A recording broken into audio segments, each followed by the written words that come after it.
Welcome back to the Badass Literature Society, where badasses come together to rate and review novels recommended by you. Hi, I'm Michael. This is Barbara.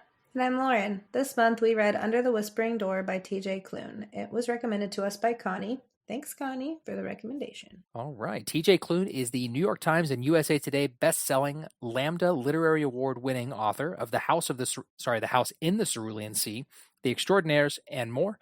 Being queer himself, Klune believes it's important now more than ever to have accurate, positive queer representation in stories. Barbara, you want to tell us a little bit about the book? Yeah, this was originally published on September 21st, 2021. It is considered fantasy fiction and contemporary fantasy. And depending on the edition of the book you have, it is 384 pages. It currently has a 4.16 on Goodreads, 4.7 on Barnes & Nobles, 4.4 on Amazon, and a 4.5 on Audible. It has been nominated for the Goodreads Choice Award for Fantasy in 2021 and the Barnes & Noble Book of the Year Award in 2021. We also think it's important for readers to know what, if any, representation is in the books we read. So for this book, there are main POC characters, main LGBTQ plus characters, and major and minor characters with disabilities. Thank you. And Lauren, do you want to give us a brief synopsis of the book? Sure. I'm just going to read the back because I always butcher that section. So, when a reaper comes to collect Wallace Price from his own funeral, Wallace suspects he really might be dead.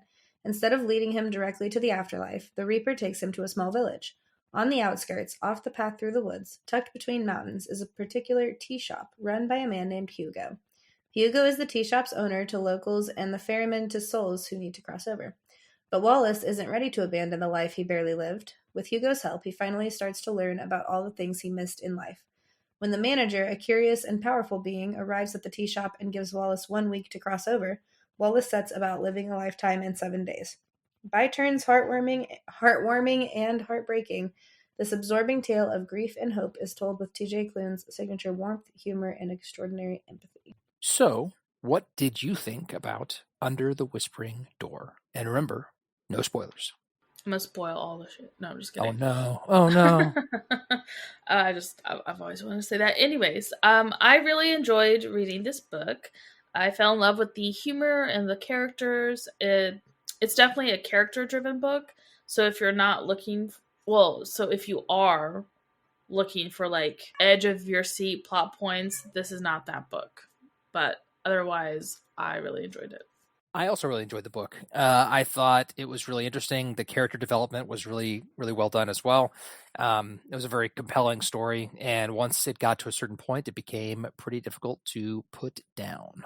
Yeah, I loved the book. I've enjoyed pretty much everything I've ever read from TJ Klune, though. Yeah, I anticipated liking it. I found a few of the tropes to be annoying, but we'll talk about that later. But overall, it did not impede my enjoyment. Yeah, this was my first TJ Klune book, but it will not be my last after enjoying this one for sure. Same seas. I thought you guys had read the House of the Cerulean Sea. No, I've heard of it. Like it's all over the book talk, but is that one that you bought, Barbara? That you have too, or no? I don't know. No. Okay. Connie, recommend that one too. She probably will. She's talked about that one as well. So like always, we're not going to go into our individual ratings right now. Got to wait till the end for that. But our group score for this book was an 8 out of 10, which is a pretty high group score. Yay for no decimals. No decimals. Yes, thank you. Darn, I should have put just a random thank 0.2 you, in there. Barbara and Lauren, for not throwing in random ass decimals for no reason. Oh, please. You've done it before. So next question. Would you recommend this book? Yes, I would. I think that I sat down when I was thinking about the notes and I put these together, and I think I would be hard pressed to think of someone I wouldn't recommend this book to. I think it's something that has pretty universal appeal. It's an easy read. It's a good story. I think I would recommend it to pretty much anybody.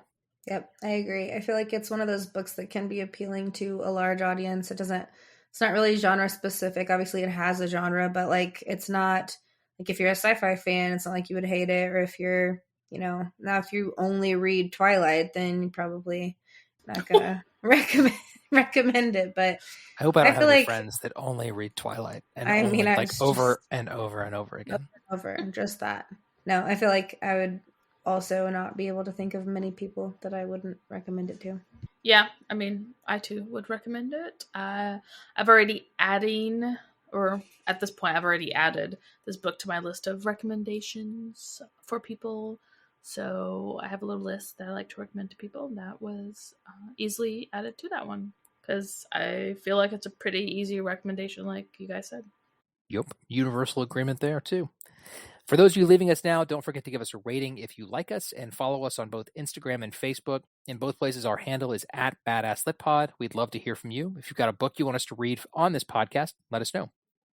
Now, Lauren is going to give us a short preview of our next episode. Next month, we are reading Tress of the Emerald Sea by Brandon Sanderson. The only life Tress has known on her island home in an emerald green ocean has been a simple one, with the simple pleasures of collecting cups brought by sailors from faraway lands and listening to stories told by her friend Charlie. But when his father takes him on a voyage to find a bride and disaster strikes, Tress must stow away on a ship and seek the sorceress of the deadly Midnight Sea. Amid the spore oceans where pirates abound, can Tress leave her simple life behind and make her own place sailing a sea where a single drop of water can mean instant death? Dun, dun, Dun, dun. dun, dun. I will say I'm enjoying that one so far. I haven't finished it yet, but Ditto. little preview for next month. I'm enjoying it as of yet. Anyway, remember the second part of this episode is going to be an in-depth look at Under the Whispering Door. So if you do want to read it, stop listening now and come back when you're done. My bulky blender was such a pain to use, I ended up hardly ever using it at all. But the BlendJet 2 portable blender makes blending so easy and convenient, I use it just about every day. BlendJet 2 is portable, so you can blend up a smoothie at work, a protein shake at the gym, or even a margarita at the beach. It's small enough to fit in a cup holder, but powerful enough to blast through tough ingredients like ice and frozen fruit with ease. BlendJet 2 is whisper quiet, so you can make your morning smoothie without waking up the whole house. It lasts for 15 plus blends and recharges quickly via USB-C. Best of all, BlendJet 2 cleans itself. Just blend water with a drop of soap and you're good to go. With over 30 plus colors and patterns to choose from, there's a BlendJet 2 to complement just about any style. I rock the ruby metallic print myself because I'm clearly a certified badass. What are you waiting for? Go to blendjet.com and grab yours today, and be sure to use the promo code BADALitPod12. That's BADALitPod12 to get 12% off your order and free 2-day shipping. No other portable blender on the market comes close to the quality, power, and innovation of the BlendJet 2. They guarantee you'll love it or your money back. Blend anytime, anywhere with the BlendJet 2 portable blender. Go to blendjet.com and use the code BADALitPod12 to get 12% off your order and free 2-day shipping. Shop today and get the best deal ever. It is critically important to stay hydrated. I know I'm always trying to be better about drinking more water. Well, I've got a product that helps you stay hydrated. Liquid IV is the category-winning hydration brand fueling your well-being, and their hydration multiplier is the one product you're missing in your daily routine. In just one stick, you get 5 essential vitamins and 2 times faster hydration than water alone. Use it first thing in the morning, before a workout, when you feel run down, after a long night out, or even on long flights. It's festival season, and planning for faster, efficient hydration is essential. Liquid IV has you covered while you prep before, power through to the headliner, and recover after the weekend. Liquid IV hydrates 2 times faster than water alone and 3 times the electrolytes of traditional sports drinks. What I love most about Liquid IV is that it's super easy to take with you, and personally I love the strawberry flavor, but all the ones that I've tried are pretty great. Also, it's made with premium ingredients. It's non-GMO, and it's free from gluten, dairy, and soy. And the company does some really cool things, too. Liquid IV believes that equitable access to clean and abundant water is the foundation of a healthier world. They partner with leading organizations for innovative solutions to help communities protect both their water and their futures. To date, Liquid IV has donated over 39 million servings in 50-plus countries around the world. Get 20% off when you go to liquidiv.com and use our special code BADASS at checkout. That's 20% off anything you order when you shop Better Hydration today using our special promo code BADASS, all one word, at liquidiv.com. Now, for those of you sticking around for the spoilers, here we go. We're going to start out the second half of the podcast like we always start out and give our nominations for the Badass Character Award. Barbara, who did you nominate for this book? I couldn't pick. It was between May or Hugo, just for the work that they do, that they clearly don't get A, recognition from, because people don't know that they're doing it until they die, and at that point, you're dead. Or B, also, like, they don't get paid for it. Like, they have to do this on top of, like, their normal day job, which is the tea shop, but still. So I couldn't pick. So both. Okay. I mean, I have frequently joked in the past about, like, I could pick all 10 characters. But for this book, I really there's quite a few characters that I could pick for this and would feel I could make a case for nominating for the Badass Character Award. But I did pick Hugo, who I would say is like our co-main character of the story. He is the ferryman, I guess, of the tea shop that our main character gets brought to. And I think that, I don't know, the stuff that he goes through for work, like what Barbara was saying, and effectively does for free because he was asked and agreed. I think he is definitely a badass. You're both wrong. It's Apollo, aka Best Boy. I also like Hugo though, so if I had to choose, just to I mean, it was already going to be Hugo since Barbara technically picked him yes, as that's well. true. She did do a double, so we can let Hugo win. So Hugo is the winner of the Badass Character Award for this month's book. Before we go on, let's talk a little bit about the characters, though. First, obviously, is our main character, Wallace. Lauren, do you want to talk about Wallace for a little bit? Do you want me to talk about Wallace, Michael? I do. No. I asked you to. So Wallace is not a very nice person at the beginning of the book. He is kind of the quintessential businessman, climb the ladder, corporate America dude that he's really self-centered. He's attorney. Just call him an attorney. We'll all know what you mean. He is an attorney. Shots fired. Yeah, well, accurate. Sometimes. I do know nice attorneys. I know. As someone who works at a law firm, that's fair. I can attest for both. But he's not a very nice dude, right? He's very self-centered. He's very judgmental. Very quick to say mean things, I guess, in general. Just doesn't have a lot of close people to him. Very kind of cold. And then all of a sudden he dies, we find out, and he is at his own funeral, attending his own funeral, and then has to he ends up in this tea shop, which we find out is kind of a afterlife situation, or like a purgatory situation, like a middle ground.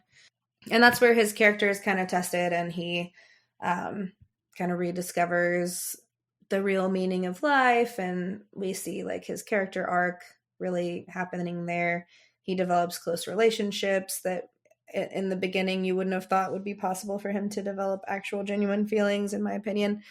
He makes he is a markedly different character at the end than in the beginning. So yeah, I don't want to talk his whole arc, but did I cover it? I think that's good. Yeah. All right, now for our co-main character, Barbara. You want to talk about Hugo? So Hugo is the owner of the tea shop, and what is his actual name? Or not actual name, his actual job title? The ferryman. The ferryman. Thank you. I was like, he's a ferry man. I don't know. Anyways, the ferry. No, a ferry. No, that's why I'm laughing. Yeah. So for those of you that are listening, Lauren, when Barbara said that, made little fairy wing hands, as if he was a tiny Tinkerbell-esque. Well, character. when she did that, I thought of the Pokemon that has the tiny little wings and it's a massive body. That's what I thought. That's why I started giggling. Because you did little tiny. Anyways. Yes. For those listening, it is ferryman, Ferry, not Fairy. Like a ferry, yes. A ferry boat ship thing. Anyways, so yes, he is that person. And once you die, you get a little hook that leads you to him type thing. He is a very understanding, compassionate person, and he helps Wallace throughout his journey of accepting his death, and he pretty much does that with everyone. So that's a little bit about Hugo. All right, let's see. Next character we'll talk about is May. May is Hugo's Reaper. So you think about the Grim Reaper, but much less dark, though still about death. So her job is to go out into the world when someone has died and find them or their soul or their spirit, whatever you want to call it, and help guide them to Hugo or to the tea shop to be ferried on to whatever comes next. And May's a really interesting character. We learn that she is a new Reaper. If I remember right, Wallace is her first Yes, he's Alone. right? Yeah. He's her Right, first first solo Solo. reaping. Yeah. First solo reaping. All the other ones, she was the trainee following or shadowing another Reaper. Some of the way that they talked about like their job titles for these like supernatural roles was kind of comical in the book. But yeah, that's May. She's the Reaper. She goes and gets the people when they need them. She also, when she's not doing that, helps Hugo around the tea shop, and generally just helps with the process of these people and getting them, to understand that they've passed, and kind of get them ready for whatever comes next. Yeah. Let's see. You dead, bro? Come on. Pretty much, yeah. Next character is the manager. Who wants to talk about the manager? The manager doesn't ever really get assigned any name other than the manager. And he is kind of omniscient in the sense of like, I would compare it to like a godlike figure, right? Like he's clearly pulling all the strings and making all the calls, and he is controlling, I guess, the destiny, so to speak, of everybody. So I would say the manager is what in some religions would consider like a godhead figure type. He's kind of snarky though, but He was pretty funny actually. It was a pretty funny character. But yeah, that's his job. All right. Next is Apollo. Lauren, I'm going to let you talk about Apollo too, since you nominated him for the badass character, and then we'll let Barbara do the next one. Oh, I just like Apollo because he's a dog, and he's like the emotional support for everybody. He's innocent. I like his spirited, he's golden retriever energy. Yeah. He was a fun character for sure. Yeah, he also passed away and just was hanging out as well. Yes. Yep. It was kind of explained that because he was Hugo's dog. I guess we should say that. It was Correct. Hugo's dog. Hugo's dog. And he stuck around to help Hugo get acclimated to this new life of being a ferryman. Which I feel like maybe we can touch on that later. Never mind. We can, yeah. Next character is Nelson. Barbara, do you want to talk about Nelson? Nelson is Hugo's grandfather. He also has passed away and is a ghost just hanging out. He kind of takes Wallace under his wing and kind of teaches him how to be a ghost. He also hasn't moved on because he promised Hugo's parents, who have both passed away and moved on, that he would look after Hugo. And he pretty much does that for the book. He's hilarious and a great character. So he is a great character. I love the pranks that he and Apollo pulled on people at the tea shop. Mm-hmm.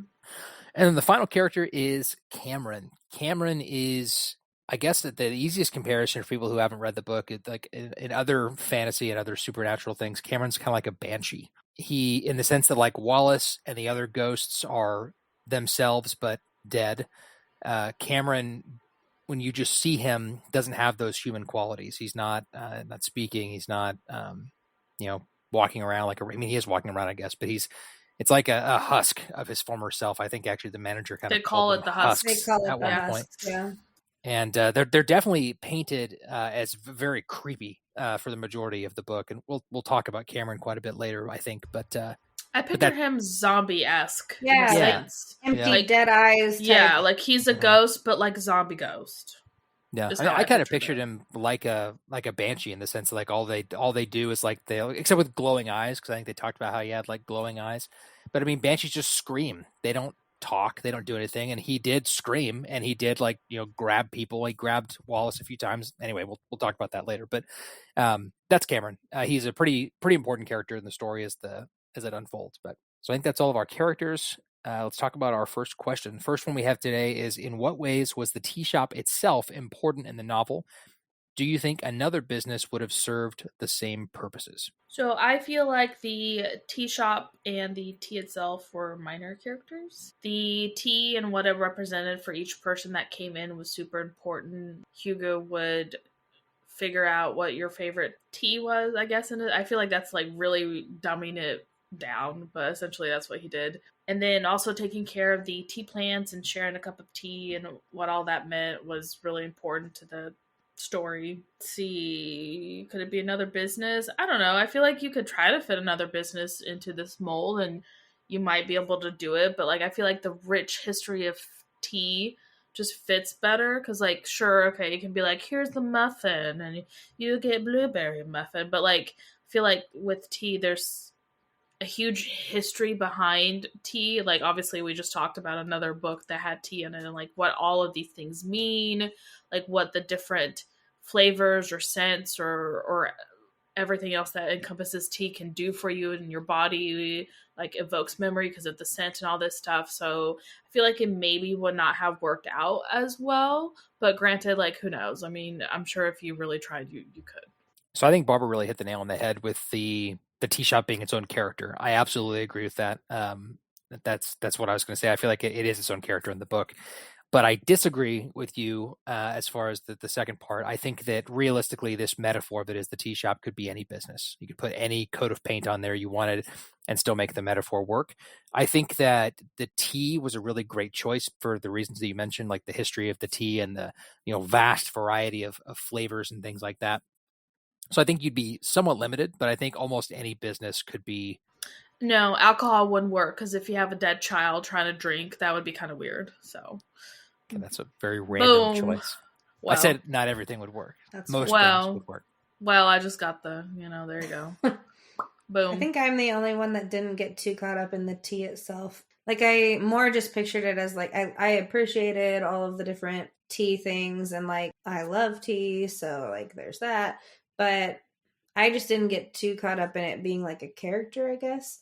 If I was to replace it with a different business, it would probably be like a coffee shop. Would have served the same or similar purpose to me just because you still have the process of harvesting the beans and roasting them and like different types of roasts and different scents and like different flavors that you can add and like all of the different, like similar to tea. That's the only other thing that I could think of that would. Yeah, I think a coffee shop would work too. I agree.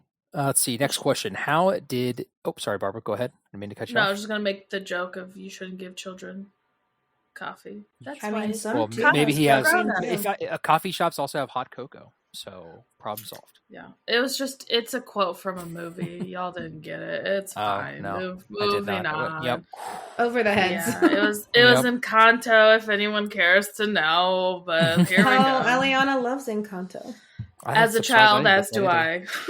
I've watched that movie like 6 times with Barbara. Oh, probably. Anyways. Anyway, next question. How did your impressions of Wallace shift as the novel progressed? Throughout his journey, what does he discover about first impressions? I mean, pretty dramatically. Like Lauren said earlier, Wallace is an unlikable human being at the beginning of the book. He's like the person that you imagine, like, God, if that guy was my boss, I would hate my life. Like he's very, I mean, I guess if you're going to force me to put like positive words on him at the beginning, he's very driven. He's very successful. But he's also, like Lauren said, very selfish and very single-minded with work. And because of that, he realizes when he's died that nobody really gave a shit about him. His ex-wife, who he loved, had moved on. He never had any children. He didn't really have any friends, like his coworkers or partners, I guess, at the law firm. But even at the funeral, like they were kind of talking smack on him. So my impression of him changed dramatically. For like the first third of the book, he was awful. But it was really, honestly, the character of Wallace is one of the best examples of character development that I can think of in recent books that I've read. Like to see someone like that go from total a-hole to the way he was at the end, which is like the way that he probably wishes he would have lived his life. But yeah, that's my thoughts on that. That song Too Little Too Late's in my head now. I did not like Wallace at all at the beginning. As mentioned before, he was a real D-bag. Obviously, it was nice to see his character arc and the growth that he had throughout the novel. This was one of like the little bit tropey, predictable things for me that were kind of annoying, but I enjoyed it nonetheless. Obviously, I like a good character arc and I like a good, I don't know, story of redemption, so to speak, right? Like I was hopeful that he wouldn't just die an asshole and then that's the end. But I did feel like some of it was a little tropey, but I still like. So I enjoyed his humor because the opening monologue of him just thinking about firing his coworker cracked me up. But if I had to deal with someone like Wallace in real life, I would just dislike him. As a book character, he's fine. You know, you're meant to not like him. But in real life, oh gosh, I wouldn't be able to stand someone like him. But anyways, he's not a likable guy in the beginning, but I did enjoy his growth throughout the book. Yes, is it tropey? Of course it is, but these are these types of books. Like I kind of figured with him being the main character, like you're meant to not like him in the beginning. You're meant to be like, oh my gosh, what the heck? But like you go throughout the journey with him, and you hopefully by the end enjoy him more. As far as first impressions, obviously he learned that first impressions should be taken at face value because he literally judged everyone else in the tea shop. Hugo, May, and Nelson, and then obviously grew to love them and consider them family. All right. Next question. What do Wallace and Hugo need from each other? How are they affected by their memories of childhood?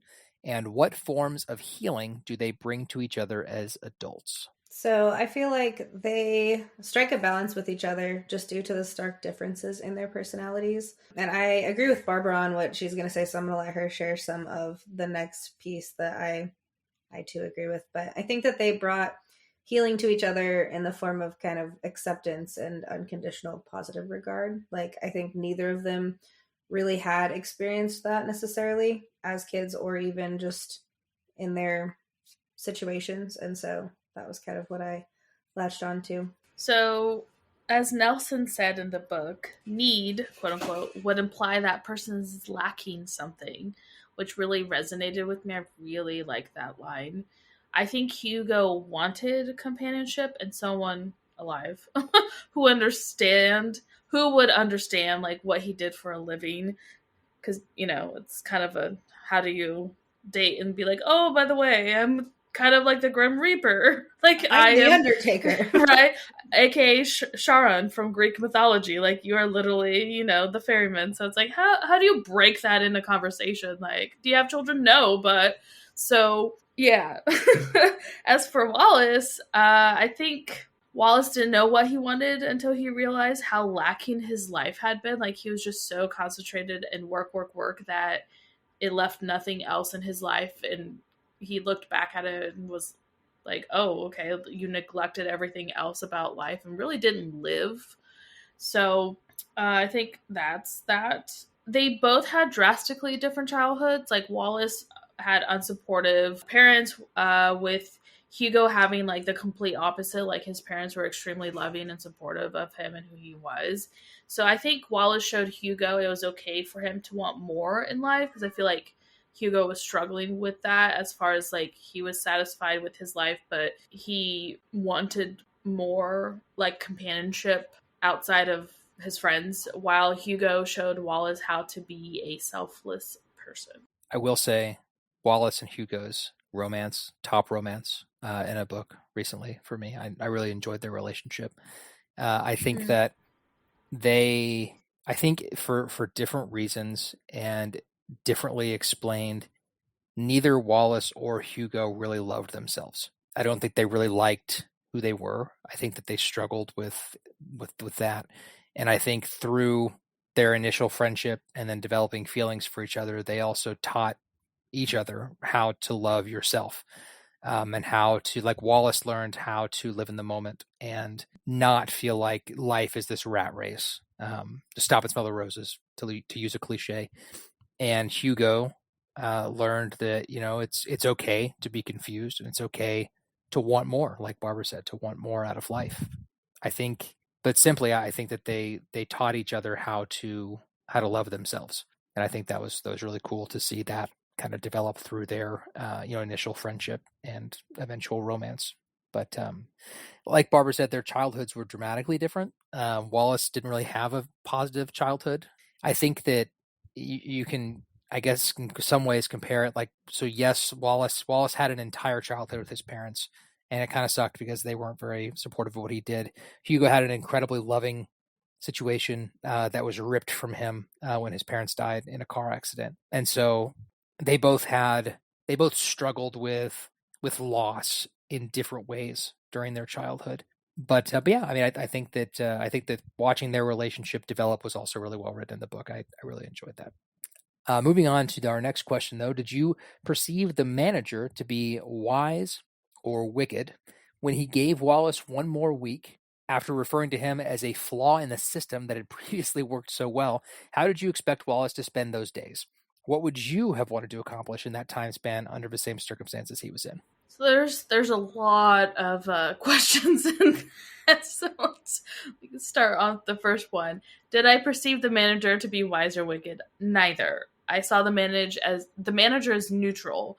Manager, neutral. I didn't see him one way or another. I feel like he was meant to be neutral. At least to me, that's how it felt like it.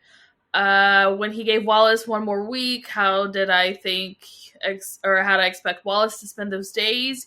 I expected him to wallow in self-pity and was glad to see that he really wanted to live life and actually help others without getting anything in return. So that was kind of nice. Like, he kind of went through the whole process, and it's kind of cool to see him not be like, oh, woe is me, and actually, wanted to live life and experience things that he didn't experience while actually living.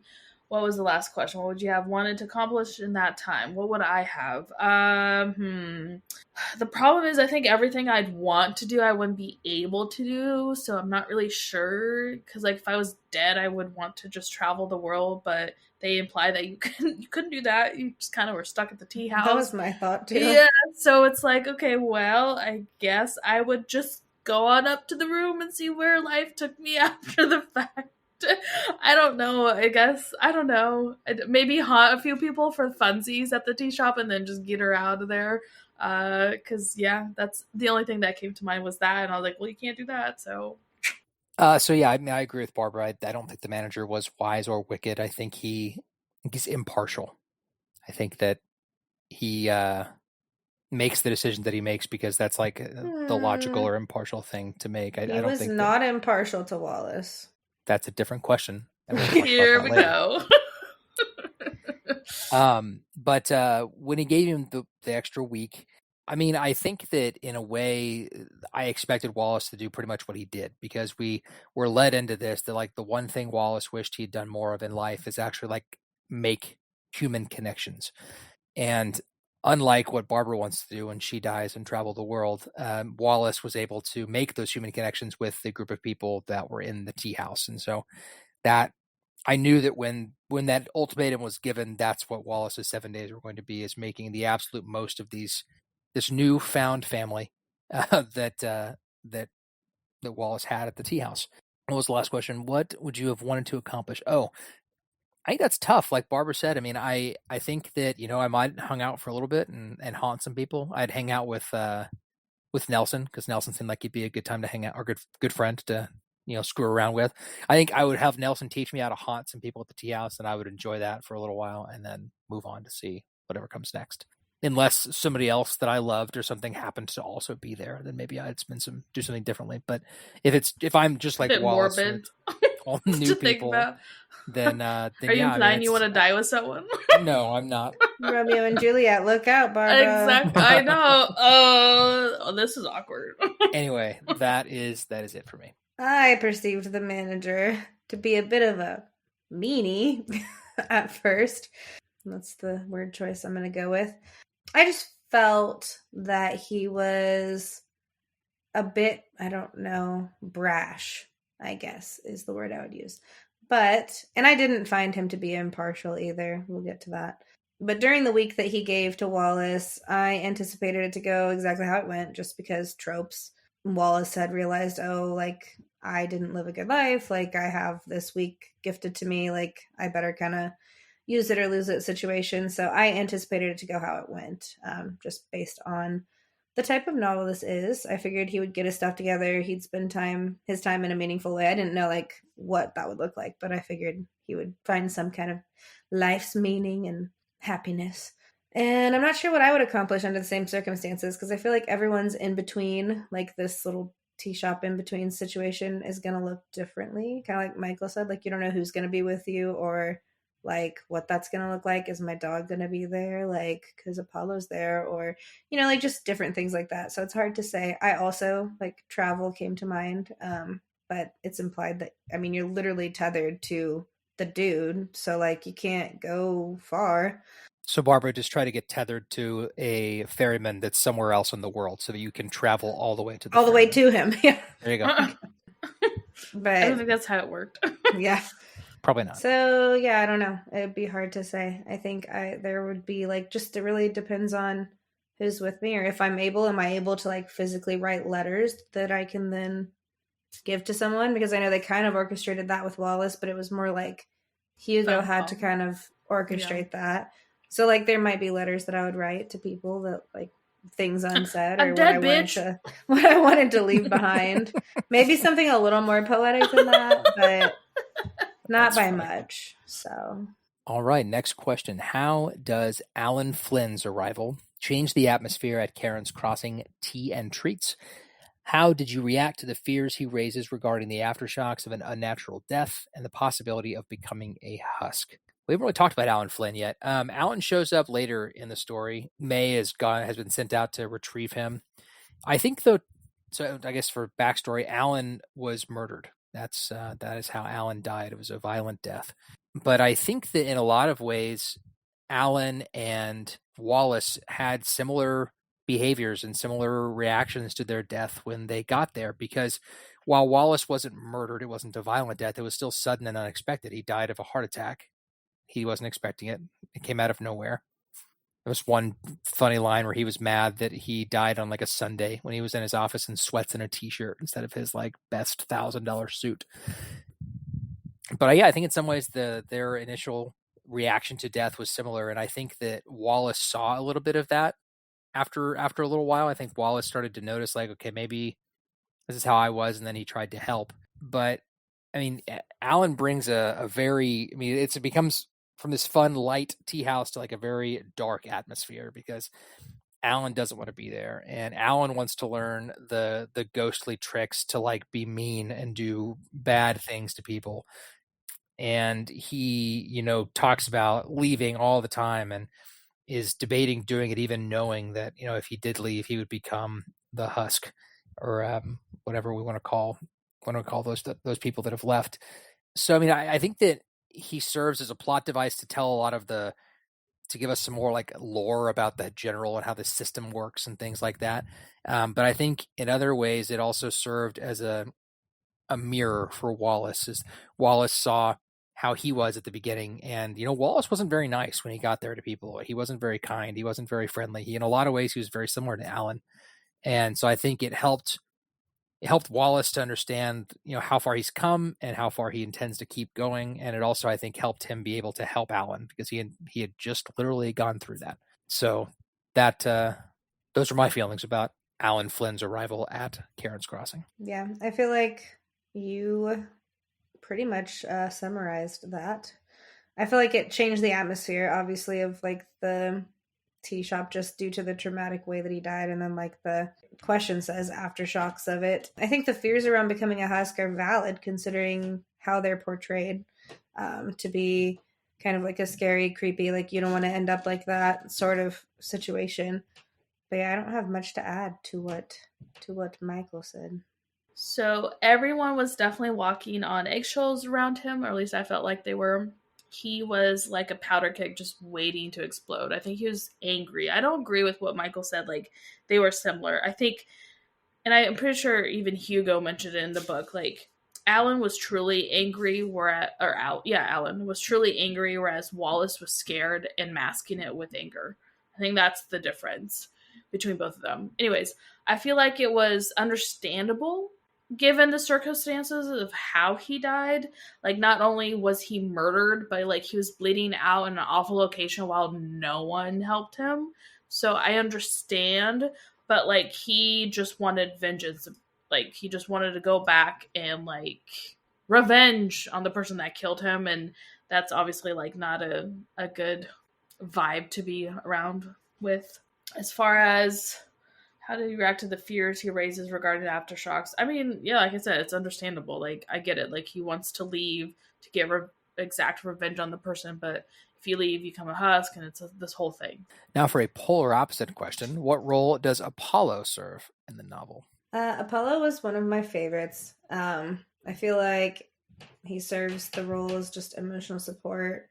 Again, I feel like I already talked about this. This is redundant, but unconditional positive or love and positive regard just serves as like Charles. He's a therapy dog, but not. Yeah, Apollo is the bestest boy.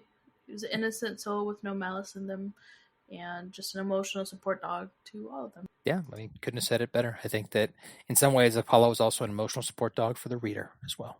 Why or how was Wallace able to communicate with Cameron when no one else had?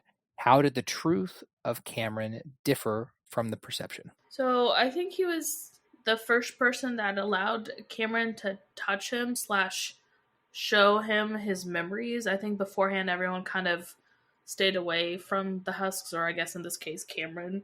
They didn't allow him to get close to anyone.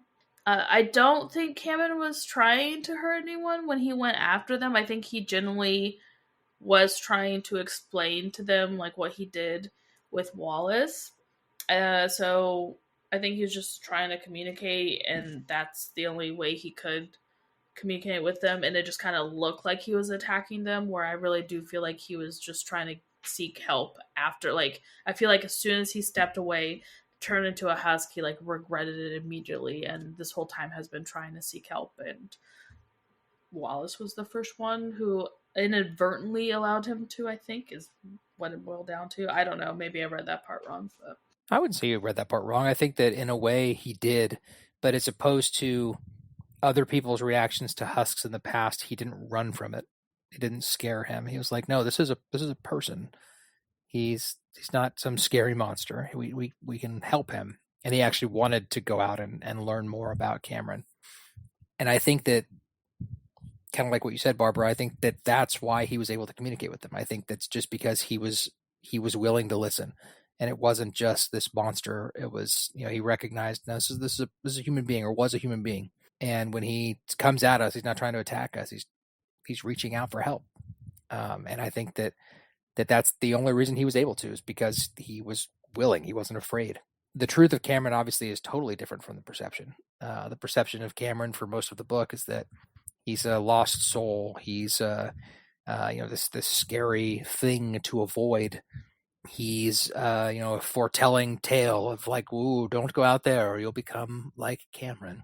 And so it completely changes when Wallace effectively experiences Cameron's life from the first person, and it was a very effective way of telling that story, and it was a very heartbreaking story to tell. And I think that when we get that completely changes the perception of Cameron. I don't think as a reader I ever perceived Cameron as like this monster per se, but absolutely was following the lines of like, okay, yep, he's a lost soul. That's what happens if you stay away from too long. But so yeah, it definitely altered the perception of Cameron for me when we got the whole backstory. Yeah, I agree with parts of what both of you said. I think Wallace was the first person willing or brave enough to touch him because he saw that there was still something there. And because Cameron was finally being seen, he was able to open up to him. It definitely could draw parallels to our world. And I'm not sure if the author did that on purpose or if I'm just looking too deeply into it. But it kind of makes me think of how people dehumanize like certain populations of like living people, right? Mentally ill, homeless people, criminals, those different populations that we tend to like as a society dehumanize and almost like look through them out of fear or judgment or whatever the case may be. But when we take time to stop and connect with them, you're able to see like, oh, they are people, like they have a story, empathizing with them, things like that. So I may have like taken that deeper than he intended to, but that was kind of my vibe on the husks. Like obviously in this they're dead and lost in that way, but I feel like we do that with living people too. We being society, to be clear, not me personally. All right, next question. So, what did you think about the concept of the hooks that were connecting the ghosts to Hugo, or how Hugo's mental health is affected by the fact that he is having these pretty serious relationships with people that he can't touch or hold because they're dead and he's not. So the concept of the hooks was really interesting to me. Like, essentially, in this world, when you die, your spirit, you look down your chest and there's like this. I kind of imagined it like how a crane hooks up to something. So like there's like this big metal circular thing in your chest, and there's That's what I but it's not pictured metal. too. It's like it's obviously it's like ethereal, and there's this ethereal hook in it, and then a cable going off into nowhere.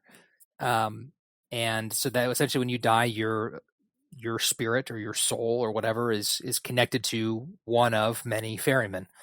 And so it was interesting how that worked, and because in a sense, like yes, the reapers go out, and the reapers in that way are kind of like fishermen because they're collecting these things, bringing them these people, and bringing them back to the ferrymen to help these help souls. them. These souls, yes. But so yeah, I thought that was a fascinating way to explain how souls get to the ferryman and the whole process. I thought that was really interesting. As far as how Hugo's mental health is affected, I think it's massively affected.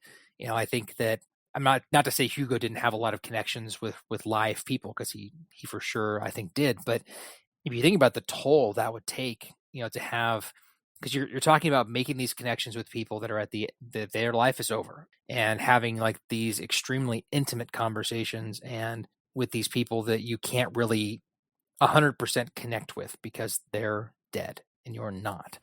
And I think we see that as a perfect example with Wallace, because Hugo and Wallace become quick friends, and they start to develop feelings for each other, and they're both like, no, we can't do this, because like Wallace many times is like, I want to touch his hand so badly, and it's I mean, so to be in that situation where Hugo has to like push these feelings down or push them to the side because he can't act on them, because not that like he doesn't want to, it's like he physically cannot. I think that not being able to be that, whether it's like Wallace, I think Wallace is a one-off, right? Because that's like a love interest. But even if it's just somebody like Alan, who is there and is just like clearly like a broken person who needs help, like the drive of someone like Hugo to want to like hug him and just say, hey, everything's going to be okay, and you can't do that. So I think that would definitely took a toll. And I think that because of that, that's why we saw, Nelson, Hugo's grandfather, and Apollo, Hugo's dog, their spirits lingering behind to help Hugo, because I think that they recognized that this was really hard for him, and they wanted to help. Yeah, I mean, what a trip. Like, he basically is just in a chronic state of grieving people that he's meeting that he knows they're only going to be there for a short time, grieving, like, feeling their traumatic deaths, if they were traumatic, or their, unlived lives, and all of the things that kind of go with that. Taking on a lot of the emotional toll of all of that would be really difficult. And then physically, like, having all of these souls tethered to you. And I don't know, like, I pictured it similarly to you, but then I'm also like, how do they not get tangled up? Like, is this just like a metaphor? Like, because if they have these tethers, but just Hugo's, I'm worried about Hugo's mental health, y'all. And I think that he does have support, right? And obviously we'll get to the ending next, but yeah, to just be able to develop these intimate connections with people, not even romantically like with Wallace, but just in general, even making friendships or helping people cross over is like a huge thing, a huge emotional thing to take on. And then to not be able to just basically be in a constant state of no transience, like nobody that I'm developing all these connections with sticks around because they move on, and having to navigate the emotions that go with that. I would not want that job. Yeah, so for the hook, I literally imagine it like a hook, like a fishing hook. And they described in the book that only you could see your hook in your string. And so I kind of pictured it, and I think it's the Japanese culture. Don't quote me on that, but I'm like almost 100% sure it is. That has the red string theory, which means that you have this invisible red string that ties you to, and I think it's like romantic, but I think sometimes it says like to people who have meaning in your life, or like soulmates, whether that be friendship or lover type thing. So that's kind of what it reminded me of, but instead of, that, it's connecting you to your ferryman. And obviously the hook had a huge significance in how the dead people, the ghosts, whatever you want to call them, stayed where they were. Because when Wallace removed his hook and put it in Cameron's chest to save him, like, then he was literally like floating, and so he had to like hold on to stuff so he wouldn't float away. So interesting concept. Anyways, as far as Hugo's mental health, yeah, I mean, obviously, like, you can tell that Hugo is a empathetic person, and I mean, touch is a core thing that we do as humans to show emotions, regardless if you're a touchy-feely person, like, even if you're not, as someone who tends to not be, like, there are still certain people that you want to provide that comfort with, whether that be a hug or just like a simple tap on the shoulder, or like the brushing of hands against your hands and all that jazz. And I feel like that's something that Hugo would probably have done for people, and not to be able to do that probably does affect him. And obviously, like, he was someone who struggled with his mental health, like with severe depression, and I think it was just severe depression, maybe a little bit of anxiety, but and maybe that's how he coped with it. And he only had May, and you could tell, like, he would always tell May, like, hey, like, can you hug this person for me, or can you do that for me? So you can tell, like, obviously that had an impact on him. All right, let's move on to our final question. What did you think about the ending? About Wallace being the exception to the manager's rule and getting a second chance at life? So I figured Wallace would either be alive again or somehow be an in-betweener, quote unquote. Yes, was it predictable? Yes, but I enjoy a feel-good ending, and I feel like this book I feel like it was pretty obvious it was going to be like, I didn't see how else Wallace or Hugo would have gotten a happy ending if he didn't stay. So, I don't think he was an exception to the rule, but rather like a tool that they could use in the rehabilitation of the husks, since he was kind of the first one who put two and two together for them. So I don't think it was like, oh, only you. It just so happened that he was the one who kind of did it first. And so why train someone, like the manager said, like, why train someone else to do this when we already have someone who knows what they're doing? Go ahead and toss him in there. Like, once again, yes, it's predictable. Like, I kind of figured this was going to happen, unless it's in one of those bittersweet books. And I didn't think the book was going to be one of those like bittersweet ones, especially how it was going. So I was like, yes, obviously he's going to somehow come back and be able to live his life with Hugo. Obviously he didn't come back like himself, like he had to be a completely different person. But overall I enjoyed the ending. I also really liked the ending. And I also agree that I don't think Wallace was an exception to the manager's rule. I mean, in the literal sense, yes, he is an exception, because the rule of life is that you live and you die, and that's it. And I think that the only reason that he made the exception is because he was curious. Wallace did something that no one else had ever done before. Wallace saved a husk and allowed him to cross over, and that had never happened. And I think that's the only reason that the manager gave him life again, like Barbara said, because number one, it's, you don't have to train somebody. He already figured out how to do it. And number two, we're talking about, I mean, the manager's a supreme being, and this is a curious thing that he's never seen before, and it's interesting to him in a way that it's probably that things have never been interesting for a long time, because you get into this routine. And I think that's why he brought him back. I think he was brought back to appease the curiosity of a supreme being.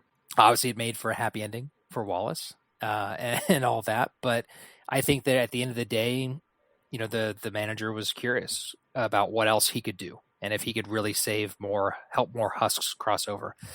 I really enjoyed the scene also when the manager is kind of, we see like this one-sided conversation of the manager arguing with his boss about like how if he can he do this, can he bring Wallace back, and then he decides screw it, I'm going to do it anyway because I want to see how this plays out. I thought that was kind of fun to see. He's not. Yes, he is a supreme being, but he's not clearly the supreme being. He answers to somebody as well. So that was kind of an interesting thing to see happen. Yeah, I didn't like this part personally. I liked the ending. Don't get me wrong. Love a good feel-good ending. Love closure, as opposed to some of the other recent books we've read that cliffhangers. I just feel like we got a really good character arc, and we got to see Wallace's redeeming qualities, and it wasn't necessary to then make him this like exception to the rule. It could have ended with him like learning his lessons, changing, etc., and then moving on like everybody else. But TJ Klune has a tendency to not want to kill off his characters, which is okay, just in general. And I don't know why it irked me so much, but it did. I think it's just like the crusty old white guy that then gets to be privileged at the end too, right? Like he starts out privileged, ends up privileged. Crusty old white guy. Dang. I guess we don't know that he's white. I guess that's an assumption I made. No, I don't think he was wasn't he not that old either? Isn't he was like in his 40s? 30s, right? I thought he was 30s? 30s or 40s. Yeah. I don't think he was that old. He did not read as that young to me when I was reading. Well, I think he was late 30s, early 40s. He was white. Hugo and Nelson were African American. I think Hugo is a little bit younger than him, if I remember correctly. But no, he wasn't. I don't think he was anything older than 40s. I really don't. I don't know. He read in the beginning like he was like 50, 60, whatever. Oh, shoot, really? No, it's fine. No, I thought that was fine. I don't I just I don't think he was that old. But I do like you guys' take on him not maybe being an exception, but rather more of an aid in Husk rehabilitation. I guess I can get behind that. I just feel like, I don't know. Like, what makes him different? And I get it. He's the main character. So, like, obviously, the whole Scrooge becomes a good person trope. Right. But, I mean, I think it's even less like that he's an aid in Husk rehabilitation. I think it really is just, it's like, if you imagine, like, the same scene of, like, Caesar, the emperor of Rome, watching, like, a gladiatorial battle. And everybody's like, we have to stop the fight. We have to stop it. No. And he's like, no. I want to see how this plays out. Let this happen when it's not supposed to. And that's kind of how I saw that scene. Is he's like, no, I want to see how this plays out, and for that to happen, I need to bring him back to life. So I googled to see how old he was. And people said that he's roughly 40. Yeah, that's how I read him, was 40. So 40, whereas he's not. He's just crusty, not old. Yeah, pretty much. Whereas Hugo is 30 years old. So there's a bit of an age gap, I guess. But I mean, when you're dead, doesn't matter. Yeah, true. That's fair. But let's talk about our individual scores. Barbara, what did you give Under the Whispering Door? I gave it an 8. I thought overall I really enjoyed it. I enjoyed the humor. I think that was that and the characters were my favorite parts. Was it predictable? Yes, we've already talked about it, but kind of figured going into books like this, it's going to be predictable in that sense. So yeah, I mean, there's no like hack and slash. There's no like grand adventure that we went on, except with no dragons, no magic, no enemies to lovers tropes. There was one bed trope though, so there's that. Overall, I really, really did enjoy this. So yeah, an 8 for me. Yeah. I gave it an 8 too. I also really enjoyed it. The character development to me was fantastic. It was really easy to read because I just wanted to keep reading it. And also, like Barbara said, like there are a few moments in the book where I genuinely laughed out loud. That doesn't always happen. The comedy was on point at times, so I really liked it. He writes humor into things well. I enjoy that about his books in general. I gave this an 8 also. Despite the tropeness, I enjoyed it. It did not hinder me like flying through reading it. I read it very quickly. I enjoyed most of the characters. I enjoyed all the characters. Like, obviously, characters can be written to where you don't like them. So, and I think that's typically intentional. So, an 8 for me. Which, if you can't do math, that means our group score is also an 8 because we all gave it. Was a 7.8. So okay, Barbara is fired from the podcast. This will be her last appearance on Badass Literature Society. Anyway, make sure you are following Badass Literature for free in your favorite podcast app. Give us a rating and leave us a review if they allow you to. Super helpful for us to see that feedback, and also helps our show get noticed by new listeners.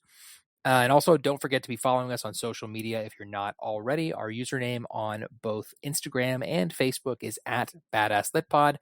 Like I said before, let us know if there's a book you'd like us to read on the show. Have feedback about today's episode?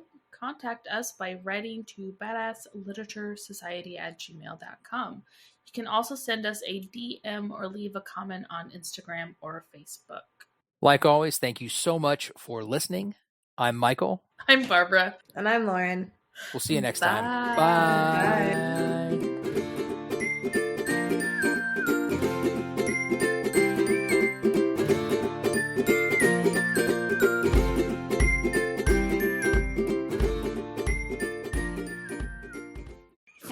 I'm Barbara. And we're going to start that session over because that's going to be hard for Barbara to edit. The cat was fucking around with my string and all the fucking, and I tried clicking on the mic to knock your unmute video. myself, and I unmuted the video. It was a whole thing. All right, so let's try this again.